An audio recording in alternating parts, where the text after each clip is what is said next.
एक बहुत ही खूबसूरत हदीस पाक है। मेरे आका अलैहिस्सलाम फरमाते हैं, मन सल्ला अलैया सलातन वाहिदतन सल्लल्लाहु अलैहि अशरा। जो कोई शख्स मुझ पर एक बार दुरूद पाक पढ़े, अल्लाह करीम उस पर अपनी 10 रहमतें नाजिल फरमाता है। फरमाया मन सल्ला अलैया अशरन सल्लल्लाहु अलैहि मिअता। जो मुझ पर 10 बार दुरूद पाक पढ़े, रब्बे करीम उस पर 100 रहमतें नाजिल फरमाता है। फिर फरमाया मन सल्ला अलैया मिअतन सल्लल्लाहु अलैहि अल्फा। जो मुझ पर 100 बार दुरूद पाक पढ़े, अल्लाह उस पर 1000 रहमतें नाजिल फरमाता है। कारोबारी लोग बैठे हैं, हम नॉर्मली अपने सरमाए को मल्टीपल करने की कोशिश कर रहे होते हैं। इसकी मल्टीप्लिकेशन देखिए, एक दुरूद 10 रहमतें, 10 दुरूद 100 रहमतें, 100 दुरूद 1000 रहमतें। अगर मैं और आप चाहते हैं कि दिन रात मुझ पर रहमतों की बरसात रहे, मेरी सिक्योरिटी रहे, मैं घर से जाऊं तो खैर से जाऊं, खैर से वापस आऊं, तो दुरूद पाक को अपना विरद बनाइए। मगर इस हदीस का जो अगला पार्ट है ना, वो और बड़ा ही खूबसूरत है। आका फरमाते हैं अलैहिस्सलातु वस्सलाम, वमन सल्ला अलैया अल्फन। जो मुझ पर 1000 बार दुरूद पाक पढ़े, ज़हमत कतिफुहु कतिफी अला बाबिल जन्नह। आका फरमाते जन्नत के दरवाजे पर उसका कांधा मेरे कांधे से छू रहा होगा। आप जरा समझिए, कांधे से कांधा किससे छूता है? इमाम साहब ऐलान करते हैं मस्जिद में, जरा कांधे से कांधा मिलाकर सफेद सीधी कर लें। वेरी नेक्स्ट टू मी, जो बिल्कुल मुझे मेरे बराबर में होता है ना, मेरा कांधा उससे टच होता है। मैं तो वो उम्मती हूं, वो गुलाम हूं जो तमन्ना रखता हूं कि आका अलैहिस्सलाम अपने पीछे पीछे जन्नत में ले जाएं तो भी मेरा बेड़ा पार है। मगर उधर से करम नवाजी देखें कि आप फरमा रहे हैं कि मेरे साथ जन्नत में ऐसे जाएगा कि उसका कांधा मेरे कांधे से छू रहा होगा। ये है दुरूद पाक। तो बहरहाल दुरूद पाक it's a beautiful way to spend your time with रहमा विद बरका। जितना हो सके दुरूद पाक पढ़ते रहें। आइए मिलकर मोहब्बत के साथ बाआवाज़ बुलंद दुरूद पाक पढ़ लें। सल्लु अलल हबीब सल्लल्लाहु तआला अला मुहम्मद सल्लल्लाहु अलैहि वसल्लम। 10 रमज़ान मुबारक हमारी अम्मी हुजूर उम्मुल मोमिनीन हजरत खदीजतुल कुबरा रदी अल्लाह ताला अन्हा का यौम भी है। आपका विसाल नबूवत के 10वें साल 10 रमज़ान मुबारक को हुआ। ये वो अजीम हस्ती हैं, सुभान अल्लाह। मेरे आका अलैहिस्सलाम उनसे इतना प्यार फरमाते, और नबी पाक अलैहिस्सलाम को जिस तरह उन्होंने सपोर्ट किया, ये इस्लाम के इब्तिदाई अय्याम थे। यानी हमारी खवातीन के लिए वो रोल मॉडल हैं कि अपने शौहर के साथ बर्ताव कैसा होना चाहिए, और स्पेशली टफ टाइम में आप तैयबा, ताहिरा, जाहिदा, सिद्दीका, और आप अजीम हस्ती हैं कि नबी पाक अलैहिस्सलाम की जो पहली ज़ौजा हैं वो आप हैं। और जब तक आप नबी पाक अलैहिस्सलाम की ज़ौजियत में रहीं, मेरे आका अलैहिस्सलाम ने कोई दूसरा निकाह नहीं फरमाया। एक और खूबसूरत बात कि प्यारे आका अलैहिस्सलाम की तमाम औलाद में सिवाय हजरत इब्राहीम के जितनी औलाद है वो सब हजरत खदीजतुल कुबरा रदी अल्लाह ताला अन्हा से है। और सुभान अल्लाह, रहती दुनिया के सैयदों की हैं नानी जान जो हैं वो हजरत खदीजतुल कुबरा रदी अल्लाह ताला अन्हा है। जन्नतुल मुआला में आपका मज़ार शरीफ मौजूद है। मक्का मुकर्रमा में अल्लाह तुरबत हजरत खदीजा पर अपनी करोड़ों रहमतों की बारिश नाजिल फरमाए, और उनके सदके हमारी मगफिरत फरमाए, और हमारी माओ बहनों को उनकी सीरत से अपनी ज़िंदगी में इम्प्लीमेंटेशन करने की तौफीक अता फरमाए। चूँकि बात ख़ानदान नबूवत की हुई है, और सुभान अल्लाह, आइए उसी ख़ानदान की निस्बत से मैं एक बड़ा ही ईमान अफरोज़ आपको वाक़या सुनाता हूँ, जिस एक वाक़े में हम सब के लिए बहुत कुछ है। माजरा ये था कि मौला अली शेर खुदा करमल्लाहु तआला वजहुल करीम के घराने में 5 अफराद थे। बीबी फातिमा खातून जन्नत, हज़रत इमाम हसन, हज़रत इमाम हुसैन, और उनका एक ग़ुलाम था, उसका नाम था हारिस। ये 5 अफराद रहते थे, और 3 दिन गुजर गए, उनके पास खाने को कुछ नहीं था। 3 दिन तक फाका है, खाने को कुछ नहीं है। खातून जन्नत बीबी फातिमा रदी अल्लाह तआला अन्हा ने मौला अली से कहा, ए अली, जाकर मेरा ये लिबास बेच कर आ जाओ। जरा मैं थोड़ा सा वाकया यहाँ ब्रेक करता हूँ, हम साथ साथ सीखते भी जाएंगे, तो इंशाल्लाह आज बयान में आने का मकसद भी पूरा हो जाएगा। ये घराना कौन सा है? ये मेरे आका का घराना है। ये नबी पाक अलैहिस्सलाम की जिगर का टुकड़ा बीबी फातिमा रदी अल्लाह तआला अन्हा का घर है। मौला अली वो हैं कि जिनके बारे में नबी पाक फरमाए, जिसका मैं मौला उसका अली मौला। यानी इस कदर अजीम घराना, और सरकार दो आलम अलैहिस्सलाम के पास नेमतों की कोई कमी? आप तो वजह तखलीक कायनात है ना। नबी पाक अलैहिस्सलाम, he is the reason of the all creation. खुद फरमाते हैं कि अगर मैं चाहूं तो ये मक्के के पहाड़ सोने चांदी के बनकर मेरे साथ चलना शुरू हो जाए, इतना अथॉरिटी है। मगर 3 दिन से खाने को नहीं है। मगर उस घराने में शिकवा भी नहीं है, उस घराने में कंप्लेन भी नहीं है। मगर उस घराने का तो हाल देखें कि 3 दिन का फाका है। क्या कभी ऐसा हुआ कि हम में से किसी ने अपना लिबास बेचा हो खाने के लिए? खातून जन्नत, जन्नती औरतों की सरदार, आप कह रही है मौला अली शेर खुदा को कि जाकर मेरा लिबास सेल आउट करें और कुछ खाने को ले आए। सबक मिल रहा है कि अगर कभी जिंदगी में कोई तकलीफ आ जाए, कभी कोई जनाब हमारी चीजों में कमी हो जाए, तो शिकवे नहीं करने, सब्र करना है? हमें तो जनाब थोड़ा सा कारोबार डाउन हो जाए, थोड़ी मार्केट डाउन हो जाए, थोड़ा सा जनाब कोई नुकसान हो जाए तो हमारा तो चेहरा ही बता देता है कि लगता है बहुत बड़ा लॉस हो गया है। नहीं जनाब, ज़बां पर शिकवे रंजो अलम लाया नहीं करते, ज़बां पर शिकवे रंजो अलम लाया नहीं करते, नबी के नाम लेवा गम से घबराया नहीं करते।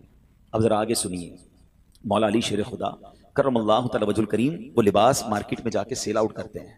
वो लिबास बिकता है 6 दिरहम का, ठीक है। अब लॉजिक तो ये कहती है कि 6 दिरहम का अनाज खरीदें और घर वालों के लिए खाना लेकर जाएं। उसी दौरान एक साइल आ जाता है, एक अल्लाह का बंदा आता है, कहता है, ए अबुल हसन, मैं बहुत गरीब हूं, मुझे अल्लाह के नाम पे कुछ दे दो। अच्छा, अब हम जैसा कोई आदमी होता तो 6 में से चले, अगर बहुत सखावत भी होती तो चले 1 दिरहम उसे दे देता, मगर ये घराना कैसा घराना है, सखावत कैसी है इस घराने में। मौला अली शेर खुदा ने 6 के 6 दिरहम उस फकीर को दे दिए, अगेन एम्प्टी हैंडेड, सब दे दिए। थोड़ा आगे चले तो एक आराबी आया और आकर कहता है, उसके पास ऊंटनी थी, कि ए अबुल हसन, मौला अली की ये कुन्नियत थी, ये ऊंटनी खरीदोगे? मौला अली कहते हैं, मेरे पास तो पैसे ही नहीं है। तो कहा उधार खरीद लो। कहा कितने की देनी है? कहा 100 दिरहम की। आपने ऊंटनी खरीद ली। थोड़ा और आगे गया तो एक और आराबी आया, एक और अरबी शख्स कहता है, ए अली, ये ऊंटनी बेचनी है? कहा बेचनी है। तो कितने की खरीदी है? हैं? कैसा क्वेश्चन है? बिजनेस कम्युनिटी के लोग बैठे हैं ना, हमसे कोई पूछ ले आपकी कॉस्ट क्या है, उसके बाद तो जनाब वो कलाबें लगती हैं, भाई अल्लाह की कसम मेरी तो कॉस्ट ही इतने की है। अच्छा, हमें समझ नहीं आती, बंदा पहले कॉस्ट 1000 रुपए बताता है, थोड़ी नेगोशिएशन करो तो 950 पे आ जाता है। यार अभी तो आप कसमें खा रहे थे मेरी 1000 की कॉस्ट है। हमारा ये हाल है। मौला अली शेर खुदा, घर में खाने को कुछ नहीं है, आप फरमाते हैं 100 दिरहम की खरीदी है। सच को आंच नहीं है। वो बंदा कहता है 160 की देनी है। आपने कहा बिल्कुल देनी है। 160 में आपने सेल कर दी। थोड़ा आगे गए तो पहले वाला जो अरबी था वो आया, कहा, ए अली, वो ऊंटनी कहां गई? कहा मैंने बेच दी। कहा मेरे पैसे दे दो। आपने 100 दिरहम दे दिए। खुशी खुशी घर आए और बीबी फातिमा के हाथ में 60 दिरहम रख दिए। खातून जन्नत कहती है, ए अली, मेरा जोड़ा इतना कीमती तो नहीं था कि 60 दिरहम का बिक जाता। सुनो मौला अली क्या कहते हैं, कहते हैं मैंने अल्लाह से तिजारत की है, मैंने अल्लाह से कारोबार किया है, 6 मिले थे वो अल्लाह की राह में खर्च किए, अल्लाह ने मुझे 60 लौटा दिया है। हाय हाय हाय। अब सुनिए, अब आगे सुनिए इसकी, और इस वाक्य का खूबसूरत टर्न और सुनिएगा, ईमान ताजा हो जाएगा। इस घराने की शान क्या है। आला हजरत इमाम अहले सुन्नत लिखते हैं ना, क्या बात रजा उस चमनिस्तान करम की, क्या बात रजा उस चमनिस्तान करम की, ज़हरा है कली जिसमें हुसैन और हसन फूल। ये घराना ही चमनिस्तान करम है। अब जब सुबह बारगाह रिसालत में गए तो नबी पाक अलैहिस्सलाम को ये बताते, मौला अली बताते, इससे पहले सरवरे कायनात अलैहिस्सलाम सवाल करते हैं, ए अली, तुम्हारा कल तुम्हारे साथ जो मामला हुआ तुम जानते हो क्या था? मौला अली कहते हैं, अल्लाह आलम व रसूलु आलम, हुजूर आप ही बता दे मामला क्या था। कहा, ए अली, जो तुम्हें ऊंटनी बेचने आए थे वो कोई और नहीं, वो हजरत मीकाईल अलैहिस्सलाम थे। ए अली, जो तुमसे ऊंटनी खरीदने आए थे ना, वो हजरत जिब्राईल अलैहिस्सलाम थे। और जानना चाहोगे वो ऊंटनी कौन सी थी? ये वही ऊंटनी है कि जिस पर मेरी बेटी बीबी फातिमा खातून जन्नत कयामत के रोज सवारी करेंगे। ये ऐसा सखी घराना है, जो तुमसे न मांगूं तो फिर किससे मांगूं, तुम्हारा तो सारा घराना सखी है। अब इस एक वाक्य से इतना कुछ है हमारे लिए। मैं कुछ और बयान ना भी करूं ना, आज इसी एक वाक्य को मैं परत ब परत खोलता चला जाऊं तो ये एक इंसिडेंट, ये एक beautiful story of the family of रसूलुल्लाह सल्लल्लाहु अलैहि वसल्लम में क्या कुछ सिखा रही है। कनात किसको कहते हैं, सब्र किसको कहते हैं, अल्लाह की रिजा पर राजी रहना किसको कहते हैं, और फिर सखावत किसको कहते हैं, अल्लाह पर भरोसा किसको कहते हैं। हम तो बहुत अजीबो गरीब लोग हो गए हैं। हमें तो असबाब पर भरोसा है, हमारी तो कैलकुलेटर से कैलकुलेशन चलती है कि नहीं जनाब इतने साल मेहनत करूंगा तो ये मिलेगा। अपने प्लान ही खत्म नहीं होते। थोड़ा सा जनाब हमारा प्लान डिस्टर्ब हो जाए तो लोग मायूसी वाली बातें, डिप्रेशन में चले जाते हैं, लोग माद अल्लाह सुसाइड की बातें करने लग जाते हैं। किधर गया रब पर भरोसा? ना करें ऐसा। बाज औकात आजमाया जाता है, बाज औकात इसमें बहुत सारी हिकमतें होती हैं। एक और हदीस पाक का वाकया सुनाऊंगा, फिर अपने टॉपिक की तरफ दोबारा आते हैं। कमाल का वाकया, और ये वाकया नबी पाक अलैहिस्सलाम ने सहाबा को सुनाया। हजरत अबू हुरैरा रज़ियल्लाहु तआला अन्हु इस हदीस के रावी हैं। हजरत अबू हुरैरा कहते हैं कि नबी पाक अलैहिस्सलाम ने हमें यह वाकया सुनाया कि बनी इसराइल में 3 शख्स थे। अब जरा गौर से सुनिएगा। हम में से कई लोग ऐसे हैं जो पिछले 5, 10, 15 सालों में अल्लाह ने उनको बड़ा उरूज दिया है। अल्लाह आपको और तरक्की दे, आपके रिज़्क़ हलाल में अल्लाह और बरकत दे। मगर गौर से सुनिएगा, आका अलैहिस्सलाम फरमाते बनी इसराइल में 3 लोग थे, अल्लाह करीम को उनकी आजमाइश मकसूद हुई, उनका एग्जामिनेशन मकसूद हुआ। वो तीनों बंदे कौन थे? उसमें एक बंदा था जिसको बर्स का मर्ज था, कोढ़ का मर्ज होता है ना। एक बंदा था जिसकी आंखें नहीं थी, नाबीना था। और एक बंदा था जिसके बाल ही नहीं आते थे, गंजा था, उसकी तमन्ना बड़ी थी कि बाल आ जाए। तीनों किसी ना किसी प्रॉब्लम, किसी क्लैमिटी, किसी डिफिकल्टी में थे। अल्लाह ने एक फरिश्ता भेजा उनके पास। सबसे पहले फरिश्ता गया बर्स के मरीज के पास, जिसके जिस्म पर दाग थे, अजीबो गरीब उसकी जिल्द थी, स्किन थी, लोग उससे दूर हटते थे। उसने बर्स के मरीज को कहा कि भाई ये बताओ तुम्हारी सबसे बड़ी तमन्ना क्या है? वो कहता है मेरी सबसे बड़ी तमन्ना ये मेरी बीमारी दूर हो जाए। लोग मुझसे दूर हो जाते हैं, मेरी बॉडी पर अजीब अजीब किस्म के दाग हैं। फरिश्ते ने दुआ की, उसके जिस्म पर हाथ फेरा, उसकी बॉडी बिल्कुल ठीक हो गई। कहा ये बताओ तुम्हें माल कौन सा अच्छा लगता है? तो वो बंदा कहता है कि मुझे जो है वो ऊँटनी बड़ी पसंद है। फरिश्ते ने उसको एक ऊँटनी दी जो गाबन थी, बच्चा देने वाली थी। फरिश्ता आगे चला गया। अब फरिश्ता पहुंचा दूसरे बंदे के पास, और वो बंदा था जो गंजा था, उसके बाल ही नहीं आते थे। फरिश्ते ने कहा तेरी ख्वाहिश क्या है सबसे बड़ी? कहता बस मेरे बाल आ जाएं, इससे बड़ी क्या तमन्ना है? फरिश्ते ने उसके सर पे हाथ फेरा, दुआ फरमाई, उसके बाल आ गए। तुझे माल कौन सा पसंद है? तो उसने कहा कि मुझे जो है वो गाय बड़ी पसंद है। उसको एक गाबन गाय, बच्चा देने वाली गाय दी। थर्ड पर्सन के पास फरिश्ता गया। वो कौन था? अंधा था, मादरजात, बाय बर्थ ब्लाइंड। तेरी क्या तमन्ना है? बोले मेरी तो जिंदगी में है ही अंधेरा, अल्लाह करे मेरी आंखें आ जाएं। फरिश्ते ने उसकी आंखों पर हाथ रखा, दम किया, दुआ की, उसकी आंखें आ गई। तुझे क्या चाहिए? कहा मुझे बकरी बड़ी पसंद है। उसको बकरी दी जो बच्चा देने वाली थी, और उसके बाद वो फरिश्ते ने बरकत की दुआ दी, चला गया। अब अल्लाह की शान देखी, अल्लाह ने उन तीनों के माल में खूब बरकत दी। हजारों बकरियां हो गई, हजारों ऊंट हो गए, हजारों गाय हो गई। यानी उस जमाने के वो मिलियनर बिलियनर बन गए। आफ्टर सम टाइम फरिश्ता जाता है अब वो पहले बंदे के पास, बर्स के मरीज के पास, और फरिश्ता भी उसी अपीयरेंस में जाता है। फरिश्ता खुद भी बर्स का मरीज बन के जाता है और जाकर कहता है भाई मुझे कोड़ का मर्ज है, गरीब मुसाफिर हूं, अल्लाह ने तुझे बड़ा माल दिया है, ऐसा कर कि जो इतनी सारे तेरे पास सैकड़ों हजारों ऊंट हैं, मुझ गरीब को एक ऊंटनी दे दे। वो बंदा कहता है कि ये तो मैंने खुद कमाया है, ये तो सब मेरी एफर्ट है, मेरे तो बाप दादा की मीरास है। कहा ये तुझे अल्लाह ने नहीं दिया? तू कुछ अरसा पहले गरीब था। कहते नहीं किसने कहा तुझे? मैं तो पहले से ही मालदार था, मेरा तो फैमिली का ये सारा माल है, ये मैंने अपनी मेहनत से किया है। फरिश्ते ने कहा ठीक है, अगर तू सच्चा है तो ठीक है, और अगर तू झूठा है तो अल्लाह तुझे पहले जैसा ही कर दे। फरिश्ता दूसरे के पास गया। अब किसके पास गया? गंजे के पास। कहा भाई मैं बड़ा गरीब इंसान हूं, मुसाफिर हूं, तुझे अल्लाह ने बड़ा माल दिया, इतनी गाय हैं, एक गाय मुझे दे दे। तू भी तो गरीब था कुछ अरसा पहले। कहता किसने कहा तुम्हें मैं गरीब था? मैं तो शुरू से मालदार हूं, मेरे बाप दादा की जायदादें थी, ये तो मेरा अपना कमाया हुआ माल है, मैंने किया है सब कुछ, मेरे पास कुछ नहीं है तुझे देने के लिए। ठीक है, अगर तू सही कहता है तो ठीक है, अगर झूठ बोलता है तो अल्लाह तुझे पहले जैसा कर दे। अब फरिश्ता तीसरे बंदे के पास गया जो अंधा था, पहले आंख वाला हो गया था। फरिश्ता आंख बगैर का बन के उसके पास गया कि भाई मेरी आंखें नहीं हैं और मैं गरीब भी हूं, तुझे अल्लाह ने इतनी बकरियां दी हैं, कुछ मुझे भी दे दे। पता है अंधा क्या कहता है? साबिका अंधा, सच्ची बात है, आंख वाला था वो। कहता है भाई ठीक कहते हो, मैं तो पहले अंधा था, मेरे पास तो कुछ भी नहीं था, ये सब मेरे रब ने दिया है मुझे। तू भी उसी प्रॉब्लम में जिस प्रॉब्लम में मैं पहले था। मेरे भाई तुझे जो लेना है ले ले, मुझे रब ने कहां से कहां पहुंचा दिया, मेरे पास तो था ही कुछ नहीं, तू भी मेरी तरह गमजदा है। भाई ये बकरियां तेरी, जितनी चाहे ले जा। फरिश्ता कहता है मुझे कुछ नहीं चाहिए, अल्लाह तेरे माल में बरकत डाल दे, ये तेरी आजमाइश थी जिसमें तू कामयाब हो गई। ये हदीस पाक में नबी पाक अलैहिस्सलाम ने वाकया सहाबा को सुनाया। आज सच बताएं हमारी कैफियत क्या है? हम जब कुछ बन जाते हैं तो हमारी जबानों पर यह आता है कि ये मैंने किया है, ये मेरा कमाल है, ये मेरे बेस्ट डिसीजन थे, ये मेरा वक्त पे फैसला था, मैंने प्रॉपर्टी उठा ली थी तो जनाब इतने आगे पहुंच गया। नहीं प्यारे प्यारे इस्लामी भाइयों, ये ना करना। हमेशा जिंदगी में एक जहन बनाई रखना कि जो कुछ दिया है वो मेरे रब ने दिया है, मेरी कोई औकात नहीं है। अरे मुझसे ज्यादा अक्लमंद लोग मौजूद हैं, मुझसे ज्यादा पढ़े लिखे समझदार लोग मौजूद हैं। अगर रब ने मुझे नवाजा है तो ये सिर्फ उसकी मेहरबानी है। और जब बंदा इतराने लग जाता है, जब अपनी शोहरत, अपने माल, अपनी इज्जत पर यह घमंड इख्तियार करता है, तो एक बात याद रखिएगा, वतुइज्जु मन तशा वतुज़िल्लु मन तशा बियदिकल खैर। अल्लाह जिसे चाहे इज्जत देता है, जिसे चाहे जलील फरमा देता है।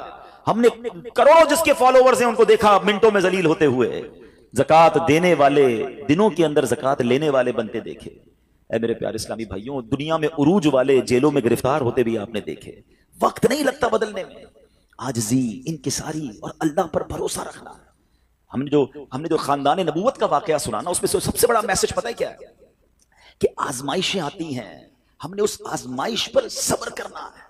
हम बेसब्री कर जाते हैं। कुरान मजीद फुरकान हमीद में रब अज़्ज़ वजल ने वाज़ेह ऐलान फरमा दिया, यानी कमाल देखें, हमें पहले से बता दिया तुम्हारा एग्जामिनेशन आने वाला है। क्या फरमाया? वलनब्लुवन्नकुम बिशैइन मिनल खौफि वल जूइ व नक्सिम मिनल अम्वाल वल अनफुसि वस्समरात। यानी अल्लाह ने फरमाया अनकरीब तुम्हें आजमाएंगे, बी रेडी, बी केयरफुल, आपका एग्जाम होने वाला है। अच्छा, ये भी नहीं फरमाया कि किसी भी चीज से एग्जाम हो जाएगा, हमें एग्जामिनेशन के क्वेश्चन भी बता दिए कि क्या क्या टेस्ट आ सकता है। हम कहते हैं जरा गैस पेपर तो बताएं, क्वेश्चंस क्या होंगे। कुरान ने बता दिया है कि क्या क्या टेंशन आ सकती है। क्या फरमाया, बिशैइन मिनल खौफी, कभी खौफ आएगा, डर लगेगा, दुश्मन सामने आ जाएंगे, हैं, बच्चों के लिए खौफ हो जाएगा, माहौल आपके आसपास का डेंजरस हो सकता है। वल जूई, कभी भूख से परेशान हो जाओगे, माल कम हो जाएगा, गुर्बत आ सकती है।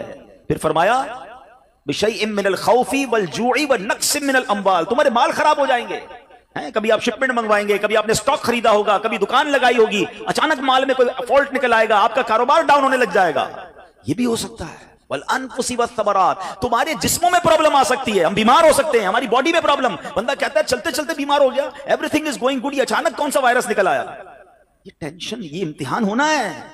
वस्समरात, या तुम्हारे फल, तुम्हारे माल, तुम्हारे बागात, ये भी खराब हो सकते हैं।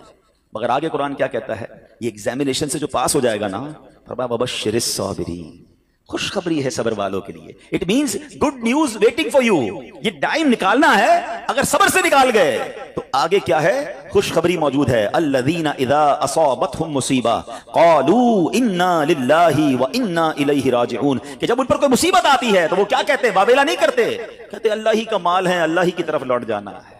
काश ये बात समझ आ जाए। जब भी आपको फील होना कि यार चलते चलते मामला डिस्टर्ब हो रहे हैं, तो बी प्रिपेयर कि मुझ पर टेस्ट शुरू हो गया और मैंने फेल नहीं होना है, मैंने सब्र के साथ ये मुश्किल वक्त गुजारना है, अल्लाह पर भरोसा रखना है, अल्लाह पर यकीन रखना है। अब हमारा प्रॉब्लम यह है कि जब किसी को कहो भाई सब्र करो, तो सारी दुनिया को बताकर कहते हैं जनाब सब्र ही तो कर रहे हैं, ये सब्र नहीं है। आजकल एक जुमला बड़ा मशहूर है, लोग कहते हैं अल्लाह आपको सब्र जमील अता फरमाए, सब्र जमील पर अजर अजीम अता फरमाए। उनको रोक के पूछो भाई सब्र जमील किसको कहते हैं, तो कहेंगे शायद किसी जमील भाई का सब्र होगा। ये किसी जमील भाई का सब्र नहीं है। What is the definition of सब्र जमील, ये रिक्वायर्ड है। और वो क्या है कि दो बंदे बैठे हैं, एक प्रॉब्लम में है, एक प्रॉब्लम में नहीं है, लेकिन उन दोनों को देखकर आप फैसला ना कर सकें कि कौन प्रॉब्लम, पता ही ना चले, मेरा चेहरा भी ना बताए मैं किसी तकलीफ में हूं।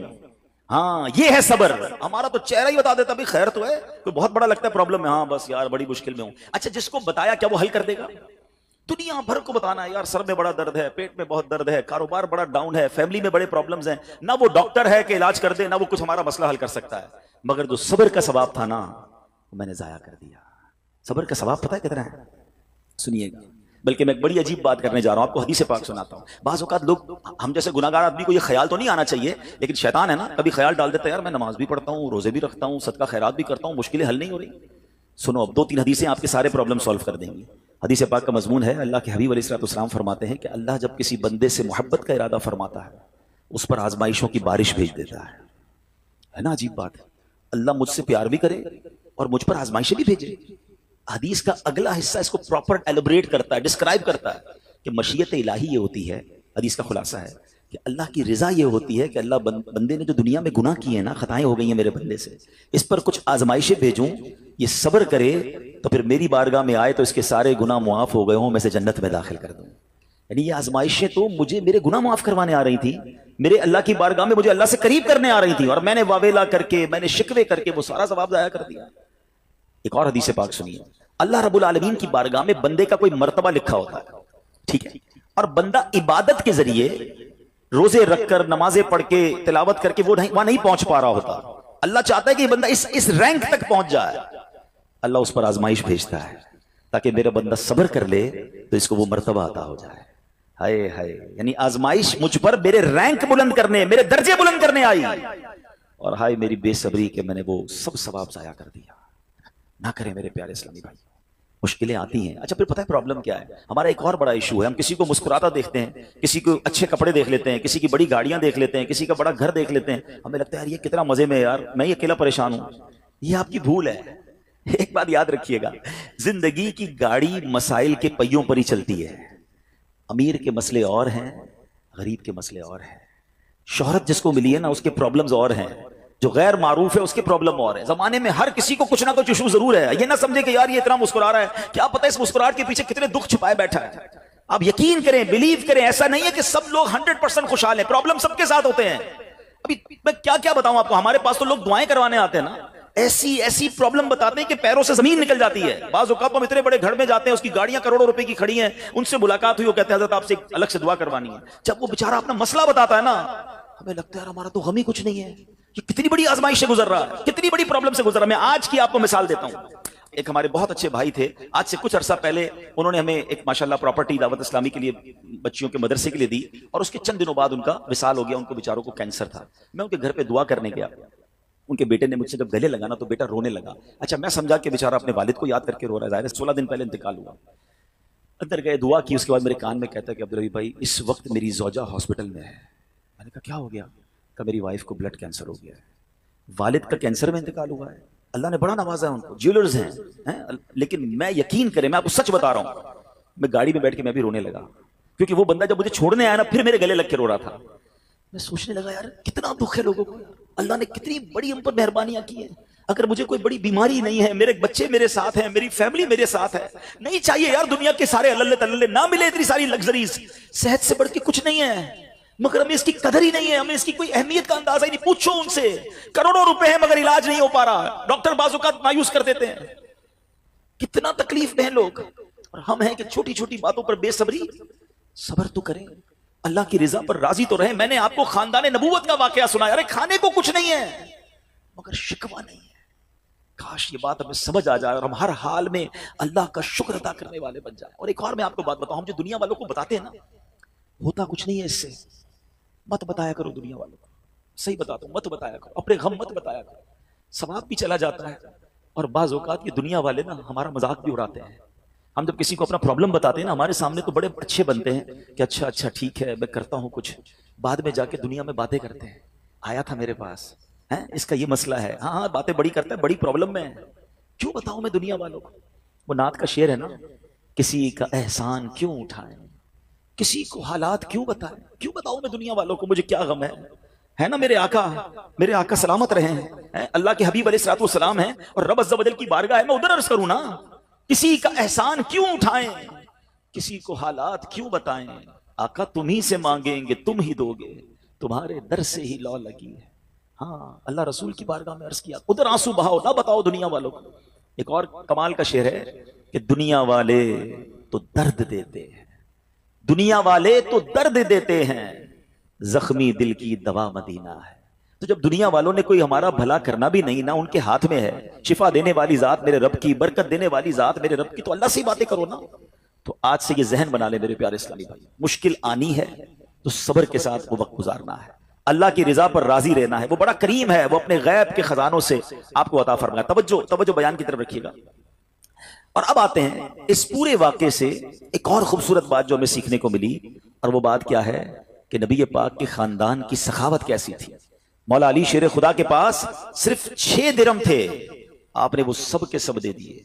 मगर आज हाल ये है कि लोग अपनी ज़कात अदा नहीं करते। आज ज़कात लोगों को भारी पड़ने लग गई है। जब कैलकुलेट करते हैं कि जनाब करोड़ों रुपए ज़कात, तो उसके बाद उनको भारी लगती है। ना करें ऐसा, ये ज़कात माल का मैल है, और अगर ये माल का मैल आपके माल से जुदा ना हुआ तो ये आपके माल को भी मैला कर देगा। एक बात याद रखिएगा, सरकार दो आलम सल्लल्लाहु अलैहि वसल्लम का ये फरमान है, अपनी ज़कात अदा करके अपने माल को मजबूत कलओं में कैद कर लो। अगर मैं और आप चाहते हैं ना कि मेरी आपकी प्रॉपर्टी सिक्योर रहे, हमारे मालो असबाब सिक्योर रहे, तो हदीस पाक में तो फार्मूला मौजूद है कि अपने माल को ज़कात देकर मजबूत कलओं में कैद कर लो। लेकिन यहां ज़कात देने के लिए तैयार नहीं लोग, लमसम निकाल देते हैं, कैलकुलेट नहीं करते। याद रखिए, ये माल ही अजाब बन जाएगा अगर आप ज़कात पूरी अदा नहीं करते। अगर हमारे पाकिस्तान में सारे सरमायादार कुछ ना करें, अपनी ज़कात पूरी अदा कर दें, सारे जमींदार अपनी ज़कात पूरी अदा कर दें, आप अपनी आंखों से देखेंगे कि गुर्बत कितनी जल्दी खत्म होती चली जा रही है। मैंने एक बार कैलकुलेशन की, जरा सुनिएगा। पाकिस्तान ज़रई मुल्क है, ठीक है, और उसकी ज़राअत की जो कैलकुलेशन है वो इंटरनेट पर मौजूद है, you can search with yourself. आप चेक कर लें कि 2023 में पाकिस्तान की टॉप 20 क्रॉप्स कौन कौन सी हुई हैं, आप इंटरनेट पर खुद ढूंढ लें, आपके सामने उस क्रॉप की कैलकुलेशन भी आ जाएगी कि इतने मिलियन टन, इतने जनाब करोड़ केजी जो है वो गंदुम हुआ, तो कॉटन हुआ, तो फ्रूट्स हुए, तो शुगर हुई। पाकिस्तान को अल्लाह ने बड़ा नवाजा है। शरीयत का हुक्म क्या है, जिस अल्लाह रसूल की हम बात कर रहे हैं, जिस इस्लाम को हमने कबूल किया है, शरीयत का हुक्म यह है कि अगर आपकी फसल उगती है तो उस फसल में अगर बारिश का पानी है और आप अपना पानी परचेज नहीं कर रहे और सिर्फ बारिश से आपकी फसल उग रही है, तो जितनी फसल उगी 10% उश्र क्या कहते हैं 10वें हिस्से को, वो आपने निकाल देना है अल्लाह की राह में। वो गरीबों का हक है, वो ज़कात है जमीन की। और अगर आप पानी ट्यूबवेल वगैरह से लेते हैं, पैसों से खरीदते हैं, तो 5%। आप बिलीव करें, मैं बैठा कैलकुलेटर लेकर कि पाकिस्तान की टॉप 10 क्रॉप्स कितनी होती हैं, उसकी मालियत कितनी है, उसकी वैल्यू कितनी है, वो मैंने बनाई और उसका 5% लगाया जो देना ही देना है। आप यकीन करें वो भी खरबों रुपए में बन गया। ये खरबों रुपए कहां है? अगर हम ज़कात देते तो कितने गरीबों का भला हो जाता, कितने घर खुशहाल हो जाते। अच्छा, ये तो सिर्फ जमीन की ज़कात है, प्रॉपर्टीज की ज़कात अरबों खरबों रुपए के लोग मालिक हैं। मगर जब कैलकुलेटर चलाते हैं ना, ओए होए होए ज़कात जनाब 10 करोड़ रुपए बन जाएगी, तो फिर भारी लगती है। अल्लाह के बंदे, अल्लाह ने 4 अरब दिए हैं तो 10 करोड़ ज़कात है ना, तो टेंशन काहे की है? शुक्र अदा करो, अल्लाह ने देने वाला बनाया, मांगने वाला नहीं बनाया। मगर आज ज़कात भारी पड़ गई है। आपको पता है कारून क्यों दसाया गया था? कारून ये हजरत मूसा का कजन था, ये तौरात का आलिम था और बड़ा बड़ा आलिम दीन था। मगर जब हजरत मूसा ने उसको ज़कात का हुक्म दिया ना, उसके पास कितने पैसे थे कि कुरान कहता है उसकी खजानों की चाबियां एक जमात लेकर चलती थी। खजाने नहीं, सिर्फ कीज ऑफ द ट्रेजर, इतना खजाना था। मगर क्या हुआ ये कि जब हजरत मूसा ने उसको कहा, उस जमाने पर ज़कात कितनी थी? अभी तो 100 पे 2.5 है ना, 1000 पे 1। आपने फरमाया हर 1000 पर 1 तुमने ज़कात देनी है। उसने कैलकुलेट किया तो बहुत बनते थे। हजरत मूसा के खिलाफ हो गया, ज़कात का इनकार किया, अपने खजानों के साथ जमीन में धसा दिया गया।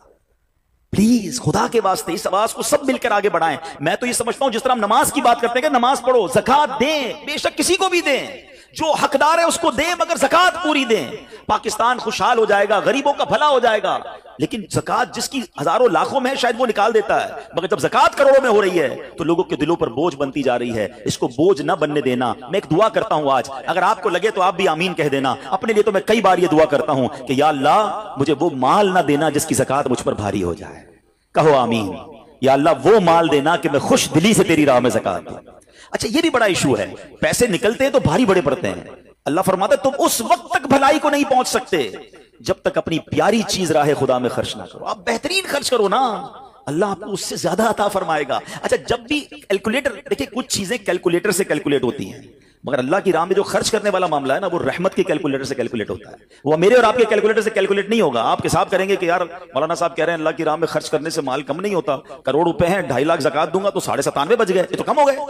आप इसको कहीं नोट कर लीजिए, अगले साल आप करोड़ रुपए की ज़कात नहीं दे रहे होंगे, आप उससे ज्यादा की ज़कात दे रहे होंगे। ये कैसे? जो भी ज़कात देता है आप उसको पूछ लीजिए, हर साल उसकी ज़कात बढ़ती है। क्यों बढ़ती है भाई? ज़कात तो कम हो, पैसे कम होने चाहिए थे।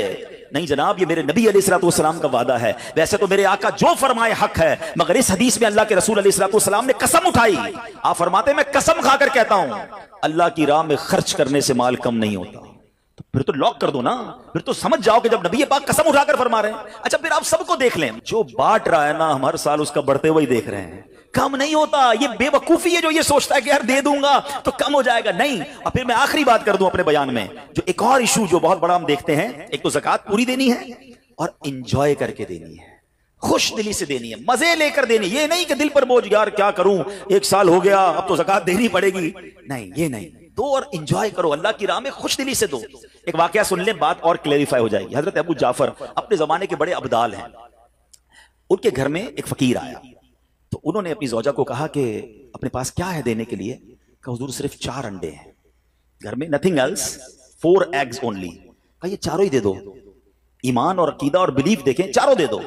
चारों दे दिए। थोड़ी देर बाद दरवाजे पर दस्तक हुई, देखा तो एक बंदा टोकरी लेकर आया। कहा क्या है? बेगम से पूछा। कहा आपके दोस्त ने अंडे भिजवाए हैं। कहा कितने आए हैं? कहा साहब जरा सुनिएगा, कितने आए? तो कहा कि 30 आए हैं। कहा 30 किस हिसाब से आए? हमने तो 4 दिए थे ना। अब ईमान, उनका अकीदा और उनका बिलीफ देखे, क्या 4 दिए तो 40 आने चाहिए थे। एक का 10 अल्लाह का वादा है ना। तो कहा हुजूर आए तो 40 हैं, मगर 10 अंडे टूटे हुए हैं। तो आपने अपनी ज़ौजा से पूछा कि सच बताओ, जो तुमने 4 दिए थे उसकी कंडीशन क्या थी? कहा हुजूर बात ये, जब मैंने 4 दिए थे ना उसमें भी 3 साबित थे, एक टूटा हुआ ही था। ये फॉर्मूला आज याद कर लो, पूरे दोगे पूरे मिलेंगे, टूटे दोगे टूटे मिलेंगे। अब आप चेक कीजिए कि जब अल्लाह की राह में खर्च करने की बारी आती है, मैं अपना माल दिल से निकलते हुए दुख हो रहा है या खुशी हो रही है, बेहतरीन दे रहा हूं या बचाने की कोशिश कर रहा हूं। हमेशा याद रखें, हम अल्लाह की राह में खर्च करते हैं, हमारे पैसे नहीं पहुंचते वहां पर, वहां नीयत पहुंचती है। अब मुझे बताओ ना यार, हम अपने लिए खर्च करते हैं बेहतरीन खाना, बेहतरीन लिबास, और गरीब को देना है तो बचा हुआ लेफ्ट ओवर।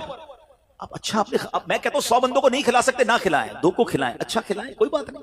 आप किसी के दिल में खुशी तो दाखिल करें। अपने घर वालों के लिए लिबास खरीद लें, 2 गरीब बच्चों के लिए वैसा ही लिबास खरीद लें, फिर देखिए आपको कैसी बरकतें मिलती हैं। तो हमें इस बार ये एक अंदाज इख्तियार करना है कि हमने अल्लाह की राह में बेहतरीन खर्च करना है। इसको हमें गलती क्या करते हैं, फितरे की जो फितरे की जो बात है, उसमें मैं आपको एक बात बताता हूं। फितरा हदीस पाक में 4 किस्म का बयान हुआ है, गंदुम का, जौ का, किशमिश का और खजूर का। ठीक है, लेकिन हम बचपन से सुन रहे हैं, जब भी फितरे की बारी आती है, हम पहले 50 रुपए था वो दे दिया, 100 दे दिया, 200 दे दिया, 300 दे दिया। हमें ये पूरी हदीस या तो हमने पढ़ी नहीं थी या हमारे जहन में नहीं थी, मगर हदीस पाक में 4 किस्म का फितरा बयान हुआ है। गरीब आदमी गंदुम का फितरा दे दे कोई बात नहीं, मगर जो रोजाना बेहतरीन इफ्तारी कर रहा है, बेहतरीन खाने खा रहा है, सच बताओ उसको कौन सा फितरा देना चाहिए? मेरी इफ्तारी रोज अजवा खजूर से है और ईद वाले दिन मैं गंदुम का फितरा दे आता हूं। हमेशा याद रखे, अच्छा खर्च करे ना। इस बार फितरा जिसको अल्लाह ने जैसा नवाजा है, गरीब आदमी के लिए बात नहीं कर रहा, जिसको नवाजा है रब ने। क्या हम कभी ऐसा करते हैं कि ईद की शॉपिंग के लिए जाएं, दुकानदार से कहें कि यार जो कपड़ा सबसे सस्ता है वो निकाल दो, सबसे सस्ते जूते निकाल दो, मैंने ईद पढ़नी है? बेहतरीन चाहिए, अपने लिए बेहतरीन लेना है, अल्लाह की राह में लोएस्ट वाला फितरा देना है। खुद गौर करें, खर्च कीजिएगा, दिल से करें, अल्लाह और नवाजेगा। और ये तो वक्त है लोगों को बांटने का, ये वक्त है मुसलमान भाइयों का हाथ पकड़ने का, गरीबों की मदद करने का। किसी की इफ्तारी अच्छी कर दें, किसी की सहरी अच्छी कर दें, किसी को लिबास देकर उसकी ईद अच्छी कर दें, ना जाने किसकी दुआ के सदके आपका बेड़ा पार हो जाएगा। तो ऐ मेरे प्यारे इस्लामी भाइयों, जो मैंने मौला अली शेर खुदा करमल्लाहु तआला वजहुल करीम और उनके खानदान का वाकया सुनाया, उसमें मैसेज ही ये था कि सखावत इसको कहते हैं।